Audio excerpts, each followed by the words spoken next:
Larry Lee Trimble did 3 tours in Vietnam, first with the 101st Airborne in 1965, second with Macvsog, and third tour Larry was training Cambodians.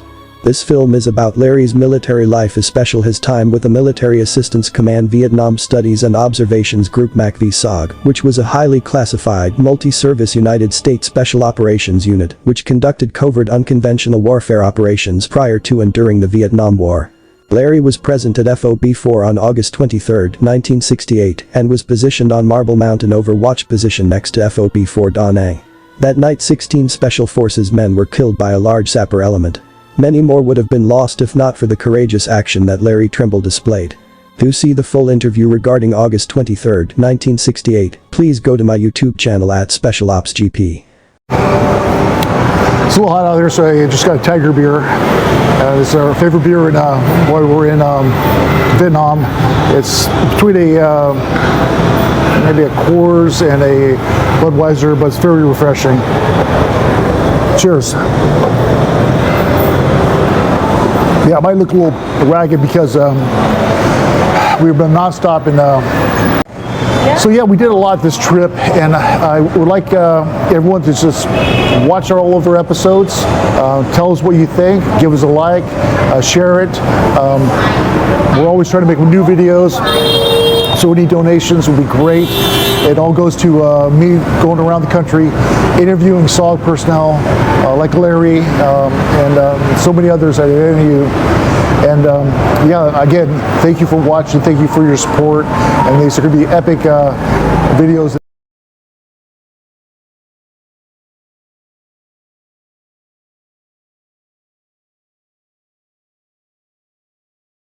The Imperial City is a walled enclosure within the citadel of the city of Hue, the former imperial capital of Vietnam during the Nguyen dynasty. It contains the palaces that housed the imperial family, as well as shrines, gardens, and villas for mandarins.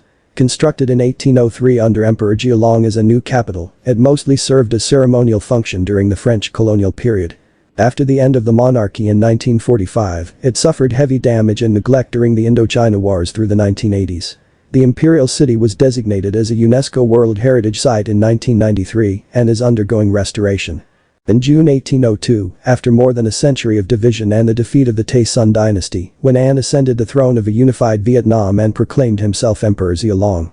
With a nation now stretching from the Red River Delta to the Mekong Delta, Emperor Jialong moved the capital from the northern Thang Long, current Hanoi, to Hue, the ancestral seat of the Nguyen lords. Jialong looked to Confucianism and Chinese models of statecraft as the best modes of authority, and with this ideology, he ordered the construction of a palace complex based on Beijing's Forbidden City in Hue. Geomancers were consulted as to a propitious location site for the new city, and construction began in 1803. Thousands of workers were ordered to build the walled citadel and ringing moat, measuring some 6.2 miles long. The original earthwork was later reinforced and faced with brick and stone, resulting in 6 feet 7 inches thick ramparts. Got the American, no, French. Yeah. French fleet. Long time ago. What river is this? Perfume? Dung Dinh, yeah. Dung Dinh Bridge. They said after the Tet offensive that there was bodies floating there for a long time. The citadel was oriented to face the Hung River, also known as the Perfume River, to the southeast. This differs from Beijing's Forbidden City, which faces true south. Rather than concentric rings centered on the emperor's palace, the imperial residence itself is offset toward the southeast side of the citadel, nearer the river. Wow, look at that, cannons and everything.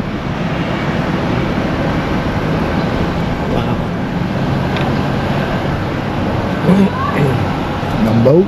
Oh gosh.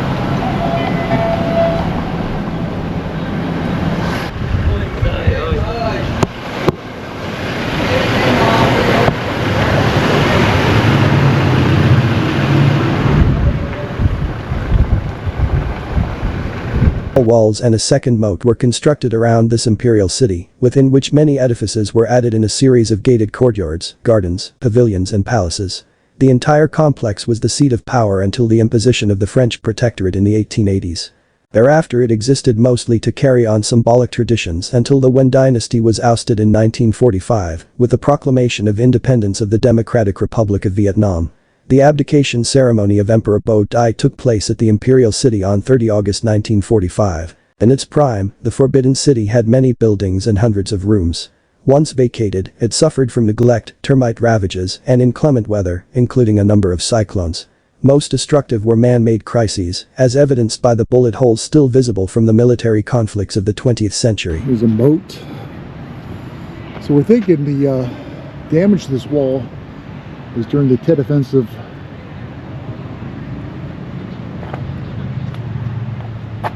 Major losses occurred in 1947 when the Viet Minh seized the citadel in February. The French led counter-attack operations where they laid siege and engaged in a 6-week ensuing battle which destroyed many of the major structures. The core of the city, including the Imperial Palace, was burned.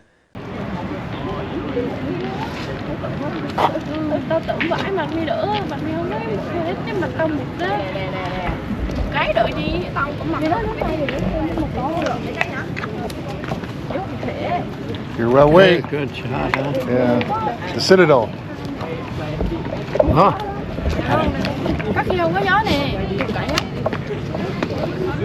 So Hayden was saying those are probably bullet holes or shells and stuff from Tet. Yeah, we was kind of Rob was saying he thought it was I don't think maybe. they would let me in because my crop top anyway. I was using the mules and with 106 recourse rifle on them, maybe on the pictures, you know. I'm my father's daughter. Right here, Marianne. Oh yeah. Let's get that big flag in the background. Wait, for my water.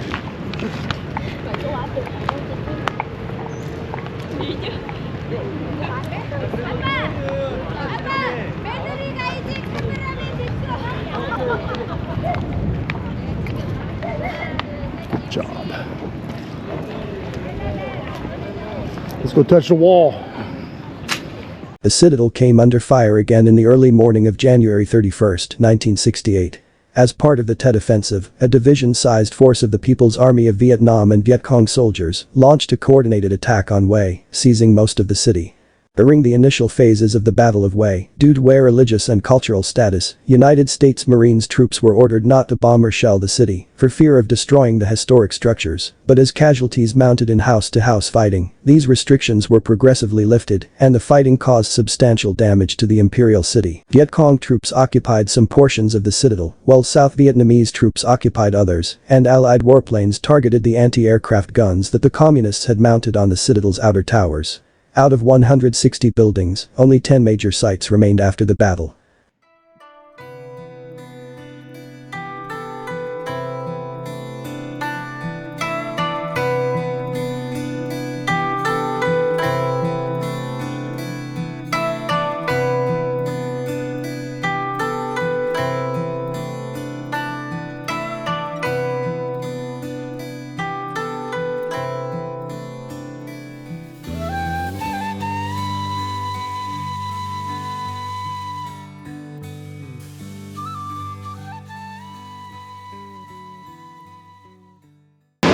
Bruce Christensen here from the History of Macvsog, www.sogsite.com. Here we are in Da Nang, Marble Mountain, and what we're doing here today is filming, it's starting to rain, yeah, very nice, filming Larry and Sean's return to Marble Mountain here.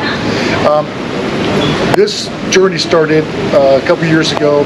I was pestering Larry to come to Vietnam, return to Vietnam type of trip, and finally Larry agreed, which is great. At that point in time, then we had to look for sponsors to assist Larry coming to Vietnam with a 2-week trip, and it is coming up. And so glad it's waterproof. So we're going to go around. Again, I introduced myself, so we have Marianne. Go ahead, Marianne. Hi, I'm Marianne. I am Larry Trimble. I'm very fortunate to come out here and back on Marble Mountain after 5 years.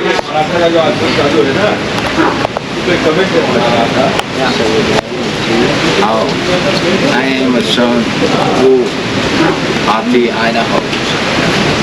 I'm Hayden.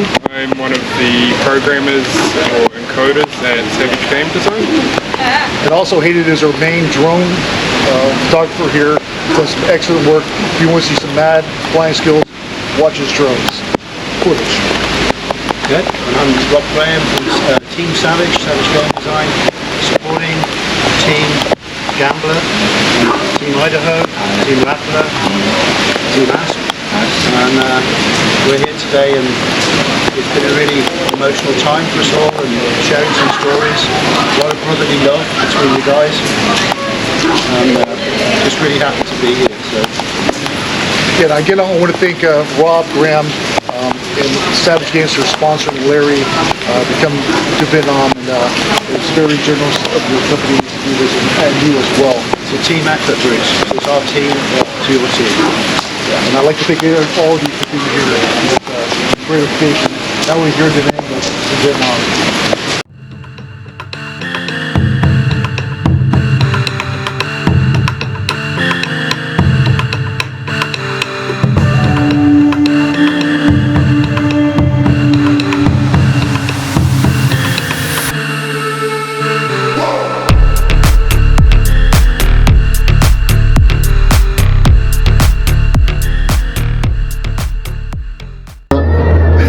Sun City, Da Nang. We have Hayden, aka Crash, with us. Hayden's been on Team Gambler with us this entire trip in Da Nang. He's been flying our drones footage, a remarkable job. But Hayden's going to talk a little bit about his company. Go ahead, Hayden. So our company's called Wild Peak. We're an apparel brand. We focus primarily on premium t-shirts, hoodies, most things you can think of, outdoors gear. And we're based in New Zealand, but a lot of our gear is sent from America or Germany, depending. And so how can people find your gear? So you can find us on www.wildpeak.com or through our social media, which is Wild Peak. And there'll be links for all our gear through there. And where's it shipped from? Sorry? Where's it shipped out of? So the male gear is shipped from USA and the women t-shirts are shipped from Germany. And what other lines, type of clothing do you sell? We sell wet weather gear, and we're looking at increasing our range fairly soon as conditions allow. Any hats? So, yeah, we've got a lot of headgear and beanies. And how's business? It's growing. Every week it's growing, so it's Sweet. nice to see. Do you have any other companies that you're working with, or do?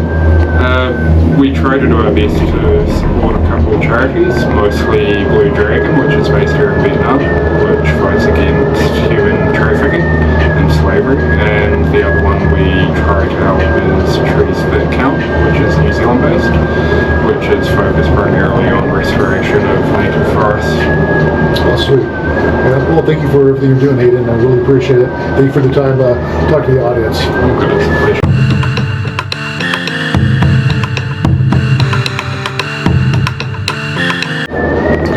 Okay, here we're coming down from Sun City, Da Nang. Beautiful day. We had a great time up here, going through the clouds on our way down on the longest cable car in the world. But we have Rob Graham. Rob Graham is with Savage Games, and we'd like to find out how this whole Savage Game process started and what is going on today. Well, cheers Bruce and Team Gambler today. Been fantastic up here on the hill, on the mountain really, in the fog. I suppose Savage started out, a bunch of us interested in Vietnam War and in telling a true story of the men in combat, both sides. A lot of it gets misrepresented in Hollywood and in things, you know, that you probably read about and stuff in the media. So we wanted to do a proper job, and we formed the team. General Bowray got on board, Tilt Meyer got on board, and then we built a video game, mostly volunteers. We all get paid at the end, so we worked for 3 years without any pay, just financing it ourselves. And in the end, the team put in something like $2.4 million of time. And so far, the game has sold 315,000 copies worldwide. made about $6 million. We're almost in profit because obviously our retailer and distributor get a fair chunk of the profit themselves. Just the way the game industry works. We've got big plans for our next title, and we're hoping to make like 100 million in sales worldwide, and we'll end up in a lot of profit. And we put profit back into the Special Operations Association. Just got to clear my ears. Good, I can hear again. I had my ears cleaned in Da Nang yesterday with Clash.